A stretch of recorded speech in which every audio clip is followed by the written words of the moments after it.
bu dee abonné go ci sunu page bi mën ngaa bës foofu ñu bind s'abonner nga bësaale cloche boobu ngir ngay mën di am sunu yeneen i notification wala saa sunu dugalee beneen vidéo bu bees. waa génn bii ñu génnaat nii dafa am lu muy wane ndax boo xoolee fan yee am na benn génn bu ñu fi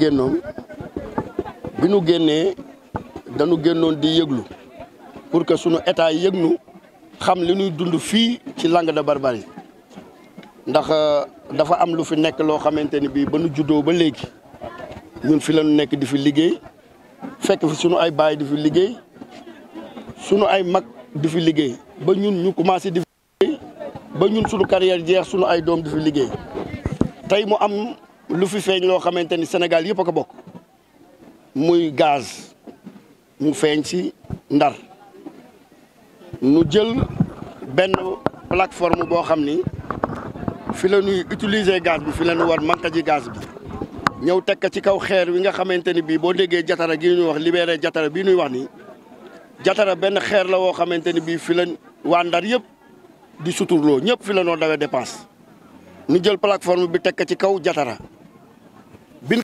tegee ñu woonu ñu waxtaan ak ñoom waa BP bi ñu waxtaanee ak ñoom ni leen fii nu teg xeer yi plateforme bi place la boo xamante fi leen daan suturloo ñu ni dinañ nu defaral yeneen i jatara yoo xam ni moo gën jatara bii nga xamante ni bii fi leen daan liggéey daje nañoo ak ñoom si ay réunion ëpp na 2 fukki réunion yu nu réunion ak ñoom mais ñu nekk ak ñun si ay dig rek ba ñoo ngi si première phase 2e phase ba 3e phase léegi ñoo ngi ci 4e phase nekk si phase u exploiter gaz bi léegi nag jël nañu fi ñu daan liggéey ni woon danañ nu defal place boo xamante ni bii fi la ñu war liggéey ñun bàyyee leen nag fii comme am na lu fi feeñ loo xam ne Sénégal yëpp a ko bokk mais gis nañ ni ñoom li ñuy def nii ay naxe la dañu fas yéene utiliser gaz bi ba mu jeex takk wàccu nu ñun ci ndóol loolu moom moo jóg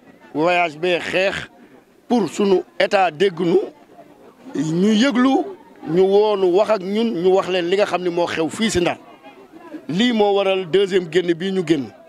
waaw waxtaan woowu yëpp li ko waral bi nu woowee bi nu toogee ak ñoom dañu digaat rek la woon rek ndax boo demee 1e phase 2e phase ba 3e phase nga nekk ci 4e phase pour exploiter et nga woo ñi nga xamante ne bii ñoom ñooy liggéey si place bi di leen digaat ba tey mooy la nga leen di wax du dëgg loolu moom moo waral tax ñu xam ne ñoom lii ñu nuy wax nii du dëgg ñun nag lii nuy def nii defuñu ko ngir rek dara dañ koy def ngir rek sunu àq ak sunu yelleef ñu delloonu ko mënoon nañu wàcc si télé bi baare télé bi wala ñuy coow ñu déggunu mais ñun kenn xamuñu lool si loolu liggéey rek la ñu xame sunu place su liggéeyukaay bii nu jël nag laajunu xaalis laajunu ndàmpaay laajunu dara li nuy laaj mooy fii nga xamante ne bii moom la ñu jël suñu nan nu sàkkal place yoo xamante ne bii danañ fa mën liggéey comme ni ñu daan liggéey fii. gun ko ba léegi lii ay action la yu ñuy def rek pour suñu gouvernement dégg nu pour nu woo leen dëj nu ñu toog ñu waxtaan ak ñun mais ba fii ñuy wax ak yoon suñu plainte ak yëpp pare na bu nu woowulee lépp loo xamante ne bii droit jox nañu ko ak yoon dinañ ko def ba mu mat sëkk ndax lii ñuy def nii dawuñu si dara li nu bëgg daal mooy suñu àq ak suñu yelleef nan nu ko jox gaz bii nag ñu nga xam ne ñoo ngi koy exploité fii dañ ni Sénégal ak Mauritanie ñoo ko bokk 50-50 la ñu wax ñoo bokk bànneex bi waaye naqar gi Ndar rek ak jariñoo nit boo bokkee place bu fekkente ni dafa am lu fa feeñ nga bokk ko ak sa nawle da ngeen di bokk métit bi bokk bànneex bi mais ñoom dañu bokk bànneex bi bàyyi nu ak naqar gi loolu nag moom la ñuy bañ nan nu woo ñu toog ñu waxtaan Sénégal waxtaan ak Mauritanie ñu seet naka la ñuy li xew fii ñu saafara lii daal moo doon suñu génn. ñun nag dañoo am ay jafe-jafe yu tar yoo xam ne yu metti la bu ngeen xoolee fii suñu gannaaw daa ngi fi seen benn bâtiment bu ngande boo xam ni ñoo ngay tuddee ëpp muy terminal offshore di Brislan boo xam ni BP ak Cosmos ñoo ko fi def Brislan bi nga xam ne yéen a ngi koy seen dañu fekk benn nappukaay bu ñuy wax jatara dafa nekk benn xeer boo xam ne xeer bu naturel la suñu ay maam ñoo ko feeñaloon sa bu jëkk boobu léegi nag suñuy maam ba si ñuy doom jatara fi la ñuy dundee bu ñu xiifee jatara mooy tax ñu lekk ba suur bu ñu feebaree jatara mooy tax ñu faju bu ñu maree jatara mooy tax mu naan suñuy doom bu ñu bëggee ñu jàngi jatara fa la leen di fayle pour ñu jàngi tey nag BP ak Cosmos dañu ñëw nangu jatara ñun jaay ñu doole jël seen plateforme teg ko si kaw jatara te waxuñu ak ñun lenn léegi nag bi nga xam ne loolu am na ñoom dañu waxoon ni comme jël nañu Jatara daan nu defaral yeneen Jatara daan defaral juróom-benni Jatara waa BP ñoo ko wax ñoo ko bind ñoo ko signé lu leer naññ la waaye boobu ak léegi depuis 2019 ak ba 2024 ñeenti atu yàlla ba léegi dara mënugun ko fi def donc ñun mool yi dañu nekk si ay ndóol yoo xam ni BP moo ñu ko yóbbee tey jii Jatara képp koo xam ni yaa ngi fii si Ndar kër yi nga xam ne Langue de Barbarie la nekk yëpp Jatara moo leen tabax képp koo xam ni cosaanu mool nga am étage Jatara moo ko fi def donc bu fekkee tey BP dafa ñëw lan la jël Jatara notre gagne-pain Jatara notre source de vie Jatara notre carte gab moom la BP ñëw jël ko jaay ñu doole ñun nag wax nañu ak ñoom li nga xam ne war nañ ko wax nañu ak état li nga xam ne war nañu wax ak moom ñoom fi ñu toll di waxante ak yéen nii BP mi nga gouvernance di wax si turu mool yi waaye dañ leen di wax ni ñooñu nekk foofu di wax dund mool yi mool yaa ngi taxaw ñooñu waxatu suñu tur ñooñu nekk foofu di wax ñun mool yi waxloowuñ leen te BP la muy wax foofu muy partage d'information sur la sécurité des plateformes partage d'information sur l'avancée du projet GTA loolu ñun ça ne nous concerne pas li ñu concerné mooy BP na ñëw mu wax si Jatara bii mu jël waxoon dafay def yeneen Jatara ñoo ngi kay xaar mu ñëw def yeneen Jatara daañu wax nag lenn BP mën nañu ëpp doole ba tere ñu napp Jatara waaye amul droit tere ñu Jatara ñun nag dañuy am yeneen Jatara sinon dañuy napp Jatara par force par force.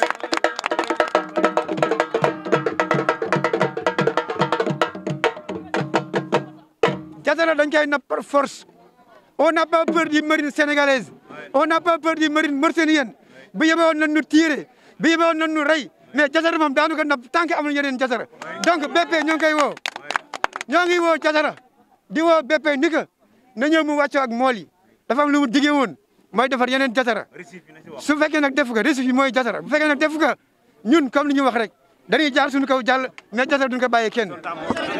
sunu toolu maam bi nga xamante ne moom noonu nangu woon tey nu dem ba dégg ni maanaam dañuy ñëw rek pour jox nu benn information pour cadrer nu tey nu dégg ni ñoom dañu ñëw pour def benn ndaje rek jox nu benn information pour cadrer nu te doomu aadama doo ñëw fekk toolu maamam nga nangu ko ba pare li moo ko jaay doole wala nga li moo xool ay nit di leen ger ndax am na ñoo xam duñ dund si injustice te duñ lekk ger te Jatara gi maanaam dund ak dee dañ siy napp ba mu jeex takk ñun ak ñoom ak pétrole bi noo kaa bokk gis nga bépp li mu waxante woon ak ñun mooy wàllu ay racif ak may nu zone tampon gaal yu ndaw yi loolu dafay am parce que sanu àq ak sanu yelleef la ñaanunu ko noo ko moom gis nga bu nu dajaloo benn place ba wax li nu war wax yëpp teewul nun li nu bëgg def fii daan nu ko defal si nii wala si nee waa ila nun ak ñoom sanu gaal yi danoo dugg guddi danoo dugg bëccëg parce que kenn mën nu ko téye parce que dégg nga Mauritanie réewu jaamur la jën mooy tax nu dugg ba noo jàpp waxatuma la plateforme bi nekk fii nekk sunu toolu maam nu si doon bay di si dunde tey jigéen ñëpp nekk nañ foofu amul benn jigéen boo xamante ni gisati nga sa jëkkër ndax ay yoo xamante ni kenn xamul lu mu toll léegi il est temps dafa doy il est arrêté ak lu nu mën a def nun soxloonu information da ngay ñëw jox ko ñi ko moom nga toog ak ñoom xool li xam te ne mooy seen àq ak seen yelleef nga defal leen ko une bonne fois pour toutes maanaam dajale ay nit di leen woo si benn salle naan leen kaay leen ngeen toog adduna léegi nit ñi ragalatuñu dara dëgg rek la nekk parce que xul xaq kaana mu ran te dëgg alalu yàlla la ragal moom si yëpp yàlla la bokk lu mën a xew nag ñun noo ngi taxaw rek toog di leen xaar ndax su fekkee bëgg nañu jàmm bëgg nañu teg si bonne condition danoo ñëw fekk Jatara gi nga xamante ni maanaam dañ ko nangu woon li bépp waxonte woon ak mool yi nu ñëw defal leen ka defal leen ay récif nu tànn nag fu nu neex nu defal nu ay Jatara yu bees defal nu ay para yu bees defal nu ay xeeru Mamour gi yu bees loolu mooy dëgg mais toog fale di dajaloo naan nii noo def ak noo def nun loolu ça ne concerne pas nun askanu Langue de Barbarie loolu concerné tunu parce que nit ñi ku doon nelaw léegi yeewu nga ku doon nelaw ku ne yeewu nga dafa toll nag si benn moment boo xamante ni dafa am loo xamante ne nii urgent la nanu ñëw nu wax ak mool yi li nu bëgg nu defal leen ka mais pour defar ay permis de sécurité Gabon danoo dugg dafa am pétrole Gambie danoo dugg Mauritanie danoo dugg waxatuma la ak fii mu feeñ boo xam ne nun noo ko moomoon nga ni duñ fa napp defaraloon lenn loo xamante ne nii moo nuy satisfaire xanaa yéen da ngeen nu bëgg a rey sax lakk nu suul nu wala da ngeen bëgg population Barbar nekk ay veuve nekk ay wala kaana doo am nag du nu ko nangu tey du nu ko nangu ëllëg. jafe-jafe bi li ñuy wax dëgg la gis nga Jatara gi képp ku ko bëgg xañ suñuy doom booba yow juum nga lépp lu ñu dégaale fii defu na si dara gis nga ñoom am na mën nañu toog ci bureau di liggéey mais mool xamul loolu mool lan la xam mooy li nga ko digal nga ñëw def ka moom mu ñëw liggéeyam ànd ak ay njabootam leen kese nag lan leen di avertir bii mooy ñetti yoon doomu Langue de Barbarie kenn du ko téye gis nga mool yi du ñu wàccee sur le terrain dina xam ni lépp dëgg la gis nga mool képp ku ko laal liñ leen bëgg xamal mooy lii ngeen def teguwul ci yoon tegu leen ci yoon ngeen ñëw waxtaan ak ñun ak sunuy doom ak sunuy kilifa bàyyiwul nu noonu de yar nañu sunuy njaboot téye leen ba duñu wàcc sur le terrain xamuñu yàq xamuñu def dara lu dul daan sunu doole ñun jigéen ñi ñoo yor sunu kër ñooy defar yor sunuy njaboot sunu borom kër yi dem nañ Espagne sunuy doom dem nañu kon ñoom lan lañu bëgg tey lan lañu bëgg téye Jatara rey nit ñi loolu du am léegi dañu yeewu état du Sénégal dañ leen di avertir bii mooy dernier avertir sunu wàccaatee ñun ak sunuy njaboot du yomb. On a descendu aujourd'hui sur le terrain parce que au sortir d'une rencontre que nous avons eue le 13 passé avec le préfet et aussi avec BP et Cosmos, nous sommes sortis de ces réunions déçus parce que cette rencontre nous a permis de comprendre en réalité BP était dans le dilatoire. Depuis presque 6 ans, BP et Cosmos sont dans le dilatoire. Parce que pendant cette rencontre, le préfet, que je salue, a posé toutes les doléances des pêcheurs sur la table. Mais BP et Cosmos n'ont jamais été capables d'apporter une réponse sur tous les points qui ont été posés par les pêcheurs. Et ça, c'est déplorable. C'est déplorable. On ne peut pas cohabiter avec des gens pendant plus de 10 ans. Pendant plus de 10 ans, BP est dans le dilatoire, BP est dans le mensonge. Pendant 7 ans, 6 ans, actuellement, il a fallu que la communauté sorte pour que BP réagisse. Si nous avions décidé de nous taire, BP allait nous passer dessus. Mais ça, cela n'arrivera pas. Parce que la communauté, c'est une communauté consciente. C'est une communauté qui savent ce qu'ils veulent. Et BP ne peut pas de ses engagements. BP ne peut pas se soustraire de ses obligations légales. BP ne peut pas se soustraire de ses obligations par rapport à ce projet Jetaya. Ce projet Jetaya a déjà tué la pêche. Ça, tout le monde est d'accord là-dessus. Ce projet Jetaya est en train de polluer la mer. Ce projet Jetaya est en train de polluer l'air que nous respirons. Nos enfants sont en train de souffrir. Nos femmes sont en train de souffrir. Nos femmes font des va-et-vient entre les hôpitaux, entre les dispensaires. Mais jusqu'à quand? Jusqu'à quand? Si BP attend que nous soyons enterrés, il ne verra pas ce jour. Actuellement, la communauté est en train de se concerter avec ses avocats. La communauté est en train de se concerter avec ses conseillers. Indubitablement, on va vers ça. Indubitablement. Parce qu'en face, on a des gens qui ne sont pas sérieux. BP et Cosmos ne sont pas sérieux. Ça, il faut le dire. On n'a pas besoin de leur argent. On n'a pas besoin d'un RSE. 425 millions pendant 6 ans, 425 millions de RSE. Ça équivaut à 70 millions par année.